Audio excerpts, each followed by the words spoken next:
আজ হলো পৌষ সংক্রান্তি, তাই সকলকে জানাই পৌষ সংক্রান্তির অনেক অনেক শুভেচ্ছা। শীতকাল মানে বাঙালিদের কাছে একমাত্র ইমোশন যেটা হলো পিঠে। তাই আজ মকর সংক্রান্তি অথচ পিঠে হবে না, এটা তো হতেই পারে না। তাই আজকে মা বানাচ্ছে পাটিসাপটা, তাও আবার নারকেল দিয়ে। কিন্তু আমার তো সবথেকে পছন্দের পিঠে হলো দুধ পুলি, আর সেটাও মা একটু পরে বানাবে, সেটা আমি তোমাদের নেক্সট ভিডিওতে শেয়ার করব।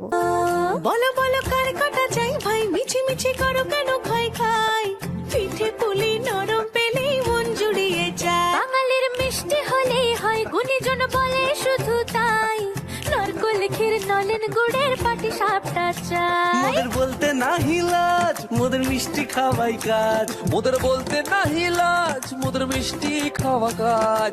দুধ পুলি আর মালপোয়াটা জমিয়ে বসে খায়। বলো বলো কার কাটা চাই ভাই, মিছি মিছি করো কেন খাই খাই, পিঠে পুলি নরম পেলেই মন জুড়িয়ে যায়। বাঙালির মিষ্টি হলেই হয়, গুণীজন বলে শুধু তাই, রসগোল্লা